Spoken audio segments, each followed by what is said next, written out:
Back in the day, the Sims franchise wasn't just one of the biggest in gaming, it was one of the highest quality. Each release innovated on the last with nothing but the highest of praises. But along the way, something was lost. The edges softened and the soul of the series quietly died, buried under a mountain of low-quality, overpriced DLCs. How did this happen to one of the biggest names in gaming? What's in store for the future of The Sims, and how did the spirit of The Sims die?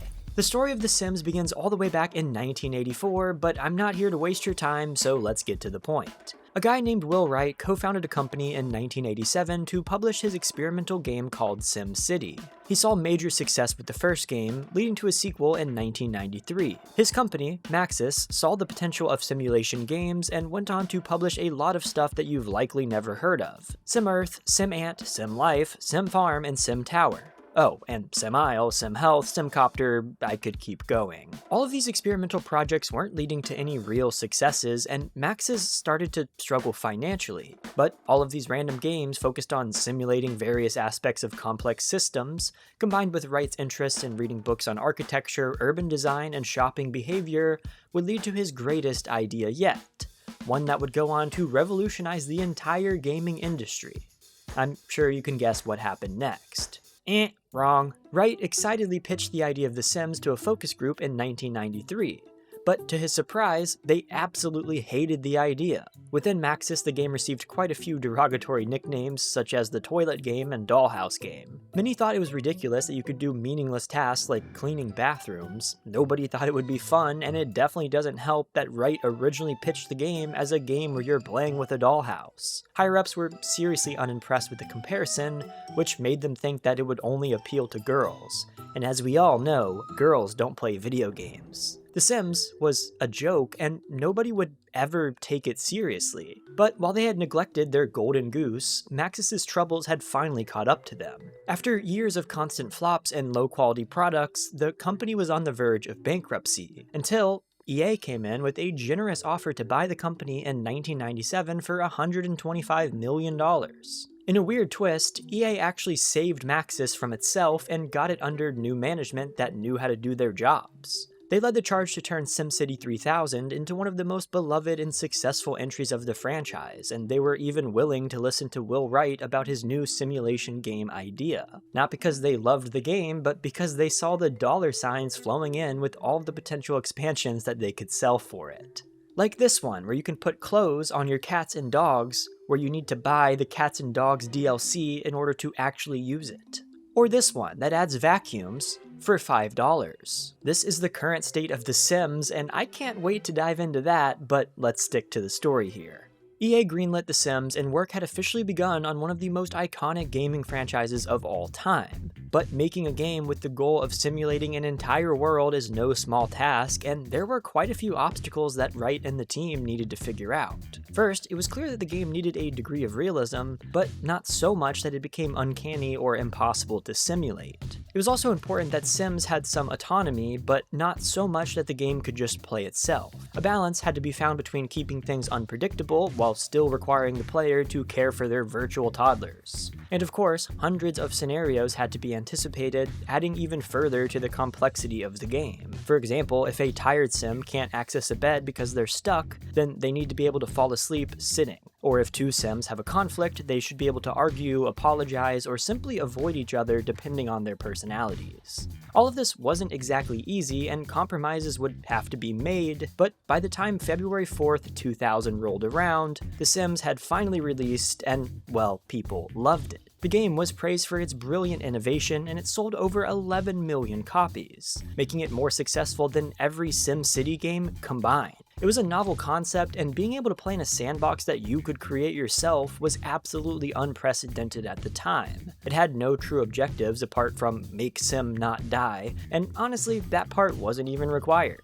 This open-ended design approach, where you could craft your own world and story, helped the game to appeal massively to casual audiences, including women. The Sims was a first video game for countless individuals, and it redefined what a game could even be. But this was the year 2000, and as ambitious as The Sims was, it still lacked tons of features that we associate with the franchise today. Sims didn't have full life cycles. Kids couldn't become adults, adult Sims didn't become elders, and couldn't even die of old age. The Grim Reaper wouldn't come and claim dead Sims. They just abruptly died and were gone forever. Even small things like weekends didn't exist, so schedules didn't change much. A chunk of these got added in paid expansions for the first game, which there were quite a few of, but it was a very different experience from what you may be familiar with today. This was even more apparent with how strange and brutal the first Sims could be. Like, if a kid's grades fell too low, they got sent to military school, which effectively deleted them from the game. And in the game's Live and Large expansion, if you bought a tragic clown painting, a tragic clown appeared if your Sim was depressed. His attempts to cheer them up only made them more miserable, and he could only be removed by burning the painting. There were other things too, like the infamous guinea pig disease and nervous breakdowns of famous Sims, but I think you get the picture. It's a very different tone from today's cuddly Sims. On the other hand, the game had a much more personal feel that we don't see today. When you reach day 100, you could choose to get fun facts about the game's developers for the next 27 days. Or, clicking in the bottom left of the title screen showed a goofy drawing of Will Wright on a scooter. You actually got to learn about the people who made this game and the memories that came with it. It was really cool. But, as we all know, this charm would gradually erode over time, turning The Sims into a blatant corporate cash grab. Real quick, if you're enjoying this video, consider subscribing and leaving a comment. We don't use AI for these videos, and your support goes a long way to help this stuff continue to reach people amidst the AI slop that has taken over YouTube. My co-writer, Connor, also makes really cool videos on YouTube, and you can find his channel in the description if you want to check it out. Okay, now back to the video. Rather than jumping straight to a direct sequel, Wright had something completely different in mind for the next iteration of The Sims, an online MMO. With how successful The Sims was, EA had no issues handing him the keys. He had big hopes for The Sims Online, such as players forming their own societies and politics. The world was designed as a blank slate with the expectation that players would make one of their own. But when the game was released on December 17, 2002, things didn't go according to plan. Rather than doing any of those things that Wright expected, players were only interested in chatting or making money. A beautiful, modern representation of modern America. The overall gameplay was bare bones, and the game ended up becoming a fancy chat room and landlord simulator. It also had issues with questionable role players and cyberbullying, so yeah, it wasn't ideal. The Sims Online didn't really get any substantial updates, and it dropped off in player counts early on. It was regarded as a disappointing failure by many, and demonstrated that Will Wright wasn't perfect. And it called the future of the entire series into question. Would a Sims sequel flop just as badly? After the overwhelming success of SimCity and The Sims, Will Wright had become one of the most famous game designers of all time, so it makes sense that he was the one to tell the public that a Sims sequel was in the works. But each time he left a pretty crucial detail out: he wasn't the one working on it.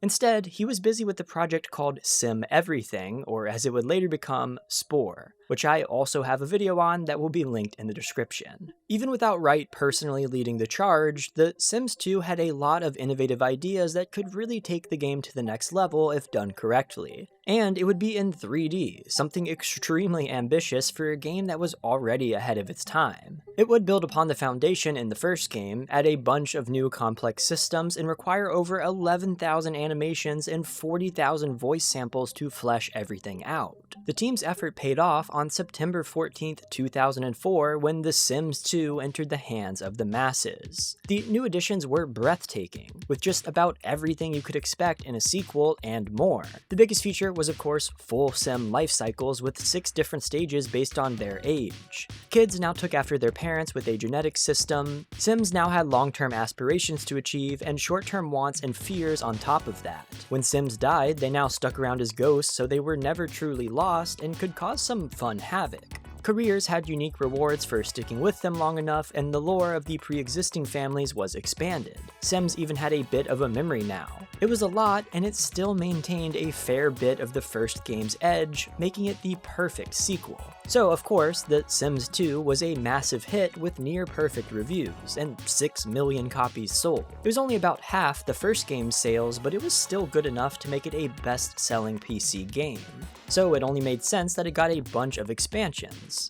And this is where the modern Sims monetization method really started to show. For context, the first game had 7 DLCs, all of which added major gameplay mechanics like a magic system, vacations, and parties for your characters. But The Sims 2 went more towards a micro DLC approach where there were a lot of small packs that supplemented the bigger ones with things like decorations and clothes. Now, keep in mind, The Sims 2 had a combination of both of these things, with 8 expansion packs and 10 smaller stuff packs. But when the full expansions with new complex systems and gameplay mechanics cost $29.99, and the small furniture and cosmetic packs still cost $19.99, it becomes obvious which one EA prefers. And that model would go on to ruin The Sims and would lead to the absurd reality of what we see today in The Sims 4, but we'll get back to that in a few minutes. Until now though, we've yet to touch on an aspect of the Sims franchise that's almost as iconic as the mainline games. I'm of course talking about the spin-offs.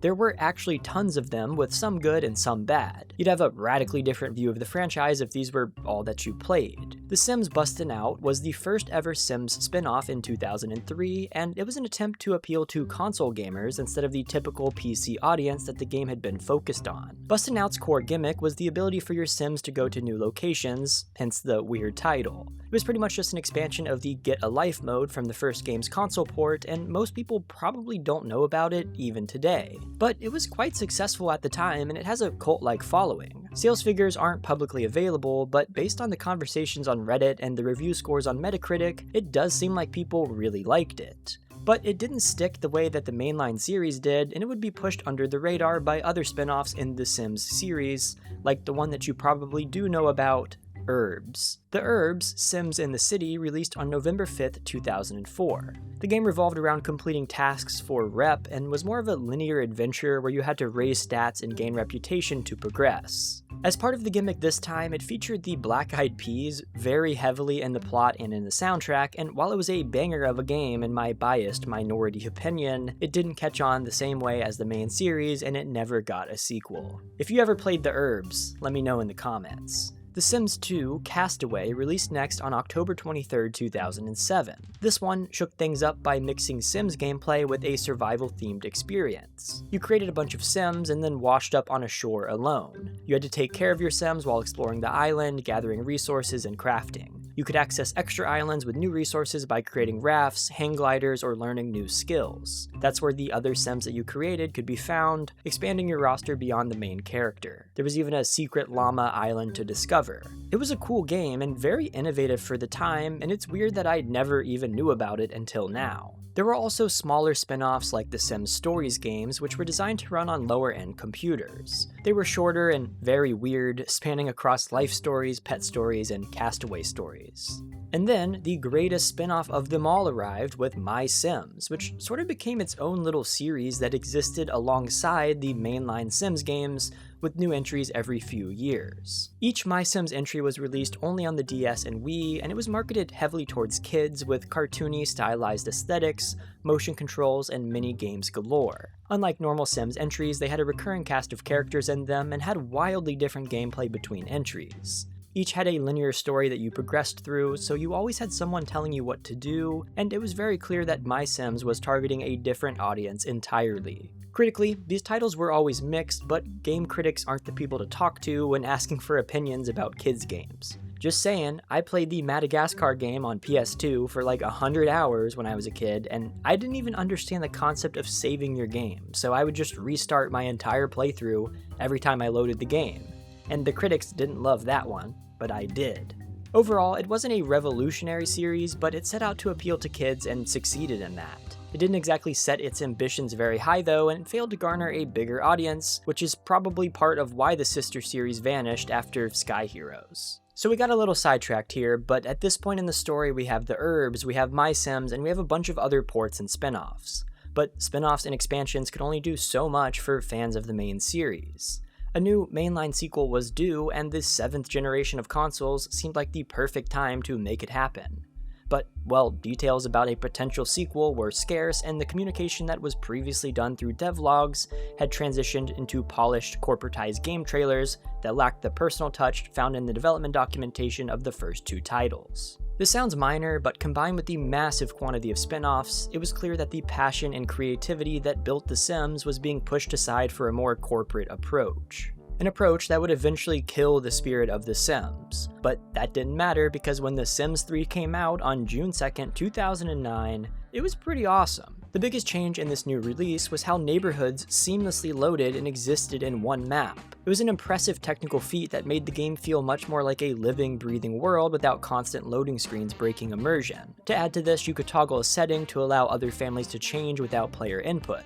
Create a sim options were expanded yet again, and you could select traits to influence a sim's personality. It was possible to control a sim's lifespan without cheats now, if you just wanted to stick with one sim. Other mechanics like skills and ghosts got expanded, allowing for more options than before. The wants and fear system from the second game got reworked into wishes, which was pretty much the same, it just dropped the fears part. Ultimately, The Sims 3 sold 7 million copies, performing a bit better than its predecessor and becoming a smash hit for EA. But there was also a bit of a downside to all of this progress in gameplay. With every release, these series' edges had softened once again to make the game more appealing to the casual masses. The harsh penalties of kids failing out of school were completely removed, even if you didn't attend at all. Everything felt easier, failing felt like something you'd have to force yourself to do, and overall it was a much more casual experience. Which, I want to be clear, isn't necessarily a bad thing, but it felt less personal in a way that's hard to explain unless you actively played every entry in the series. A much bigger issue, though, was this entry's approach to DLC. It was far more plentiful than past titles and of far lower quality while also being more expensive. Some, like the Katy Perry pack, were borderline offensive, and others were additions that should have been in the baseline game. According to some calculations, it would cost over $2,000 to buy all of the Sims 3 DLC at full price. It seemed like EA had sort of designed the game from the jump with intentional gaps in the content provided that were planned to be filled with DLC from the very beginning.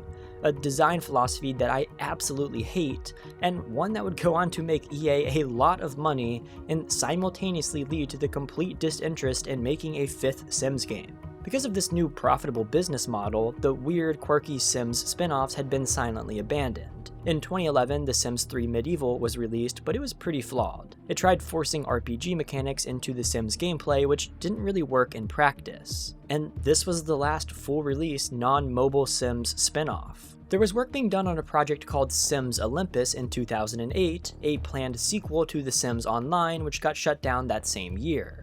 But for whatever reason, Olympus got scrapped pretty far along through the development process, wasting quite a bit of time and money that was already put into the project. So, with no more spin-offs and a really solid third title, it started to call into question how EA would continue the series. There wasn't much more that they could really add to The Sims to improve it, so was The Sims 3 the end of the line? Had EA done all that they could do? Well, pretty much, but corporate greed doesn't work that way. In 2013, the skeleton of Sims Olympus was repurposed to create the foundation for The Sims 4, which was released on September 2nd, 2014 to pretty mixed reception. There were some strengths, but there were also a lot of weaknesses. Emotions could now influence a Sim's actions, they could now multitask, they had better AI, and they walked around freely, helping the world to feel a little more lively. There was also a new visual direction for the game, and the building tools were the best they had ever been. But at the same time, loading screens were reintroduced, the game was pretty buggy, and it was lacking in content at launch. For all the new stuff the game boasted, features from as far back as the first game were completely missing. Swimming pools, toddlers, and basements. The backlash to this was pretty severe, given that it's a mainline sequel. Harsh reviews and a petition with over 25,000 signatures caused Maxis to backpedal and agree to release them for free in future updates. Still, some of those features, like toddlers, didn't get fleshed out until you bought the respective DLC. Like I said earlier, it seemed like quite a few of the design decisions in The Sims 4 felt like they were made with holes that would later be patched by DLC as a way to extract the maximum amount of value from players. And it would get bad extremely quickly. Despite the game being a massive success with 20 million copies sold by 2020, it wasn't enough. The disastrous launch of SimCity 2013 led to the closure of Maxis Emeryville in 2015, leading to a completely new team being in charge of The Sims. And they saw this as an opportunity to maximize the monetization possibilities of The Sims 4. Within 1 year after this closure, 7 DLCs were released for The Sims 4, including the Get to Work expansion pack for $40, Spore Died for $20, and a variety of furniture packs with 3 to 4 new furniture items for $10 each. Over the next few years, EA would pump out 57 DLC packs, costing a cumulative $850 to acquire, more than 3 times what The Sims 3 had around a relatively similar period of time. EA milked every dollar out of fans through these DLCs, and their revenue soared. The Sims 4 generated over $1 billion for EA by 2019, making it one of their most successful video game titles of all time. The money kept coming in, but as time went on, fans became more and more frustrated. So, in a bit of a twist, on October 18th, 2022, The Sims 4 base game went from $40 to free to play, a move that was bound to generate goodwill for the already frustrated community, and that frankly kind of did. But this supposed act of generosity by EA had some downsides. First of all, it was clear that this was a move to encourage more people to buy more DLC for the game. Without a barrier to entry, it would be much easier to get people to spend more than the base game price to acquire some of these absurdly expensive DLCs. Secondly, this shift represented something fundamentally wrong with the monetization model that EA had been focusing on. By making The Sims 4 free to play, it was clear that EA was doubling down on the DLC-heavy Sims 4 instead of building a true next-gen sequel. This was confirmed when, in mid-2025, an executive at EA said the following in an interview. "What I wouldn't want to have happen is you have to start from day zero and start from scratch and give up on all the things that you've created, give up on all the content that you've purchased over the years. We put out over 85 content packs over the last 10 years on The Sims 4, and so resetting that is not player-friendly and not a good idea for our community." On the surface, this also seems like a generous decision. I mean, why would EA want people to start over if they'd already invested thousands of dollars into DLC for The Sims 4? But acting like they would force players to lose their progress is just an easy cop-out that covers up EA's true business model with these games. In reality, nobody's forcing EA to make a full-priced base game with thousands of dollars of DLC.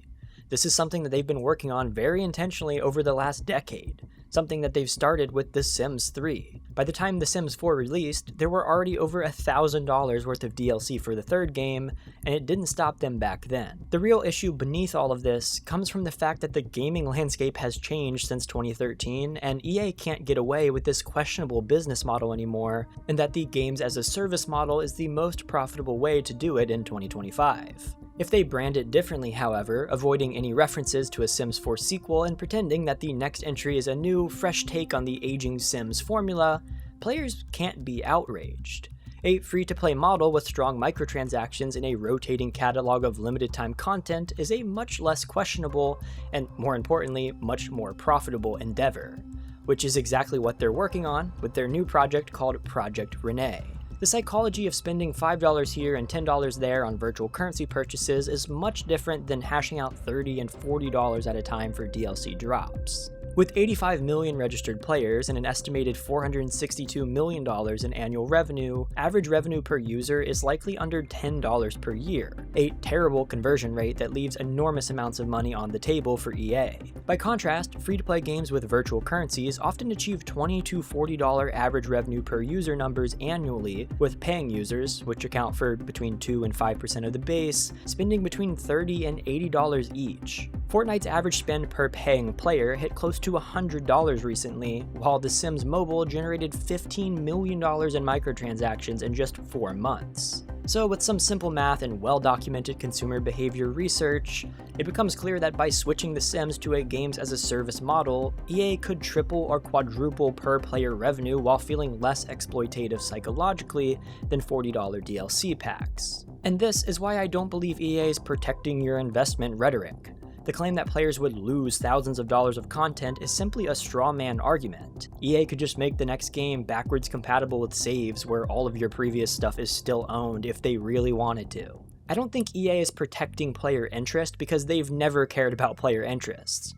I believe they're using it as an excuse to justify a free-to-play, microtransaction-riddled title that could launch under the early access tag without pushback, while still selling virtual currency that encourages users to spend more money on average than they would spend on DLC packs. You can't release paid DLC with an early access tag, but microtransactions are no big deal. And if you've played the new Skate game, you'll know exactly what I'm talking about. Maybe I'm wrong, and maybe some hardcore fans of the Sims franchise and people who've spent a lot on DLC for The Sims 4 could fill me in.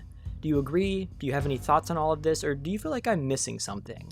Let me know your thoughts in the comments. While it's great that The Sims 4 is super accessible by being multi-platform and free, something was lost along the way. The scrappy charm and weird sense of humor has vanished from the series, replaced with a sterile corporate vibe. The flood of DLC contradicts the original game's life simulation mission, with each pack seeming to be worse than the last, and with EA shifting to a games-as-a-service model, it's possible that this won't be improving anytime soon. If you're wondering what happened to The Sims, well, this is what happened.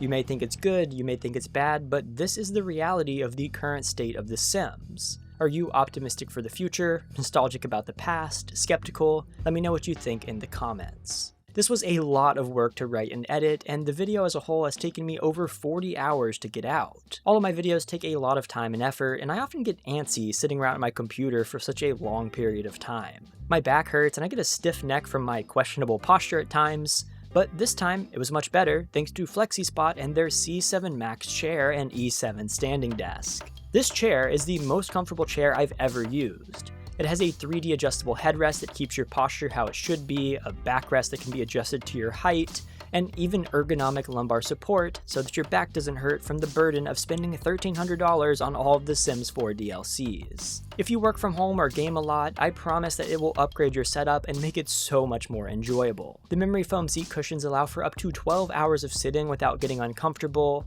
an armrest that can be adjusted to your preferences whether you're gaming or typing, and oh boy, can this baby recline. But this is just the surface, my friend, because sometimes I want to move around a bit, which is why I also use the E7 standing desk from FlexiSpot as well. I spend most of my time sitting because of how comfortable the chair truly is, but the cool thing about this desk is that I can easily transition to a standing desk with the click of a button. It holds up to 355 pounds because, as you can see, my setup isn't exactly minimalist, and I don't have any issues with stability. Unlike those cheap desks made out of light and flimsy aluminum, the frame is made out of automotive-grade steel with thickened legs, and I've moved apartments 4 times with this thing, and it still holds up like I just got it yesterday. It doesn't wobble at all, and there are a wide variety of options available online to match your preferences, no matter what style or aesthetic you're going for. Fun fact, I've actually used this desk for almost 5 years before FlexiSpot sponsored me, so it's something that I actually love and would recommend myself. So if you want to upgrade your setup with a better chair and better desk, check out FlexiSpot using my link in the description. And if you use the code YTE730, you can get an extra $30 off the E7 standing desk and code C750 for an extra $50 off the C7 Max chair. They also have a massive Christmas sale going on right now, so there's no better time to upgrade your setup. Thank you again to FlexiSpot for making these videos possible. I hope you enjoyed. I will see you next time, and peace.